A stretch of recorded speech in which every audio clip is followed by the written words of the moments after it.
the single season passing yard record. A prestigious record that for the most part only features great quarterbacks. Quarterbacks that were so dominant that they just racked up these insane amount of passing yards against opposing defenses. Although it isn't a direct correlation of how good a quarterback was, if you were to choose a quarterback in the top 20 of this list, they most likely were a great quarterback. You have quarterbacks like Matt Ryan at 19, Matthew Stafford at 16 and 14, 1984 Dan Marino at 12, who held the record for 27 years until it was broken in 2011. You then have Patrick Mahomes at 11, and surprisingly Jameis Winston at 10 in his infamous 2019 season, where he threw 33 touchdowns, but also 30 interceptions. But from here on out, it's only Hall of Fame quarterbacks. Ben Roethlisberger at 9, Drew Brees at 8, Drew Brees at 7, Drew Brees at 6, Tom Brady at 5, Patrick Mahomes in 2022 at 4, Tom Brady at 3, and then a significant gap between 3 and 2. The second spot belongs to Drew Brees with 5,476 passing yards in 2011, the year where Brees led one of the best offenses of all time, the 2011 Saints, which also happens to be the offense with the most all-purpose yards ever.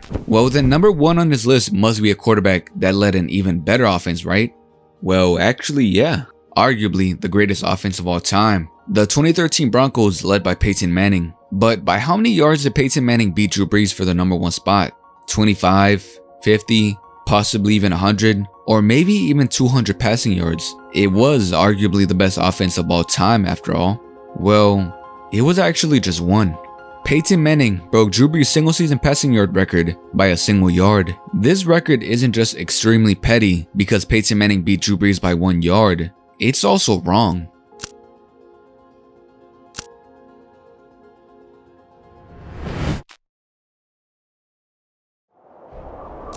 2011 was truly a historic year for offenses in the NFL. There were a lot of teams this year that had really great offenses, like the Packers, Patriots, and the Saints. The Saints had offensive weapons like Jimmy Graham, Marcus Colston, and Darren Sproles to name a few. They also had an elite O-line, an O-line that featured 3 Pro Bowlers. And finally, they had a prime Drew Brees leading the helm. Drew Brees had everything set up perfectly to be able to dominate. The rushing side of the ball was averaging 133 yards per game, which honestly isn't all that impressive. But that's because all the yards were mainly coming from the passing. This season, Drew Brees was averaging 342.3 yards. 342 passing yards a game. That's just unheard of. And it literally was at the time. That had never been done before.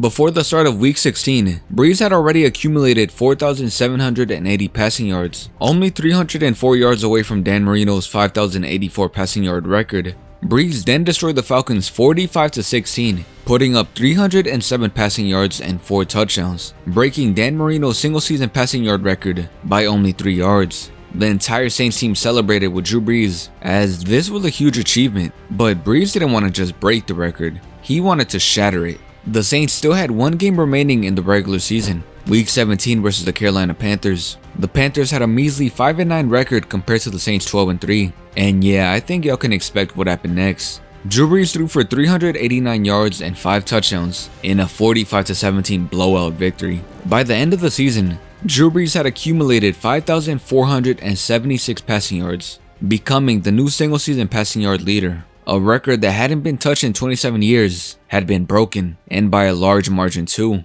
One might think that Brees would be comfortably holding this record for a while. The record hadn't been touched in nearly 3 decades. Brees might hold this record for a good 5 years, maybe even 10, or maybe only 2. 2013 was the year of arguably the best offense of all time. Peyton Manning and the Broncos were coming off a 2012 season that had a disappointing end. In 2012, the Broncos had both an elite offense and an elite defense as well. They had an 11-game winning streak to end the season and finished with a record of 13-3. But they would get knocked out immediately in the playoffs, losing 38-35 to the Ravens in a game that went to 2 overtimes. Jacoby Jones has it at the 20. Jacoby Jones, touchdown! 2012 really should have been their year to win a Super Bowl. Now, contrary to what you might think, the 2013 Broncos team was not better than the 2012 team. They didn't have that elite defense they had in 2012, really in large part because of injuries. But what they did have was a better offense, one of the best of all time, being led by Peyton Manning. Peyton Manning was averaging 342.3 passing yards per game, the exact same that Drew Brees was averaging in 2011. Heading into the final game of the season against the Oakland Raiders, Peyton Manning had thrown for 5,211 yards. He only needed 266 to break the record. The Oakland Raiders had a record of 4-12 up to that point. They were not good at all. Peyton Manning ended the game completing 25 of his 28 passes for exactly 266 yards and 4 touchdowns. He now had a total of 5,477 passing yards and had barely broken the single season passing yard record by a single yard. But maybe he didn't. Let's take a closer look at Peyton Manning's last game of the season. In the first quarter, at the 1-minute 28-second mark, the Broncos had possession. Peyton Manning snaps the ball and passes the ball to his running back, and well, just take a look for yourself.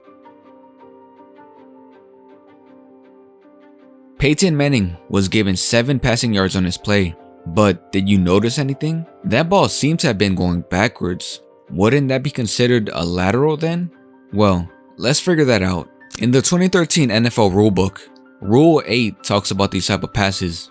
In Article 1 of Section 1, it states that it is a forward pass if A. The ball initially moves forward after leaving the passer's hand. It obviously didn't do that. But let's look at B. It is a forward pass if the ball strikes the ground, a player, an official, or anything else at a point that is near the opponent's goal line than the point at which the ball leaves the passer's hand. So in this case, if the point at which the running back touches the ball is behind the point where Peyton Manning lets go of the ball, then it's not a forward pass, it's a lateral. Let's take another look at this pass. Peyton Manning lets go of the ball a little ahead of the 49-yard line. I think we can all agree on that.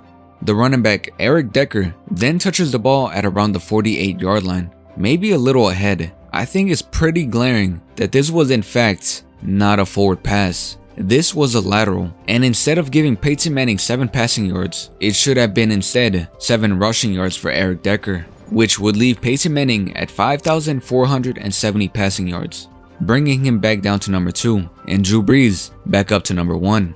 But what are the chances that the NFL would actually go back and change something like that after a game was over? Well, it's actually pretty common. Stat adjustments are done all the time. After every week, the NFL reviews all their games and makes corrections. It could be changing a solo tackle to an assisted tackle, a sack to half a sack, adjusting yards for a play, or it can even be as big as adding or removing a fumble from the stats. A really good example of these stat adjustments happened all the way back in 2011. Rob Gronkowski needed 3 touchdowns to break the tight end receiving touchdown record. Tom Brady and Gronk feasted on the Colts. With 4 minutes left in the third quarter, Gronk scored his 3rd receiving touchdown, breaking the record. Gronk and the entire stadium celebrated this great achievement. But shortly after the game ended, Tom Brady and Gronk found out that the 3rd touchdown was actually ruled a lateral instead of a forward pass, meaning Gronk was given a rushing touchdown instead of his 3rd receiving touchdown, meaning he didn't actually break the record. Luckily for Gronk, he still shattered the record with ease, as the Patriots still had more games left in the season. But in Peyton Manning's case, that was the last game of the season. If the NFL changed Manning's forward pass to a lateral, then that single season passing yard record would go back to Drew Brees. Fortunately for Manning, and unfortunately for Brees, that never happened. Who knows why the NFL didn't change it? It's not like it was a hard call, and they had just done it to Gronk 2 years prior, and they do it all the time to other players. Maybe the NFL just didn't want to take away this massive record from Manning, or maybe they just simply didn't know. You could potentially go back and nitpick all of Drew Brees' 468 passes in 2011, and you might even find something, because when a difference is 1 yard, then everything matters. But what I find funny about this whole situation is that this video would have never even happened if Peyton Manning just decided to shatter the record by 100 or even 200 yards instead of sitting out the second half of the Week 17 game. He could have easily gone for 400 yards against the 4-12 Raiders. However, Peyton Manning was absolutely fine with breaking Drew Brees' record by only a single yard.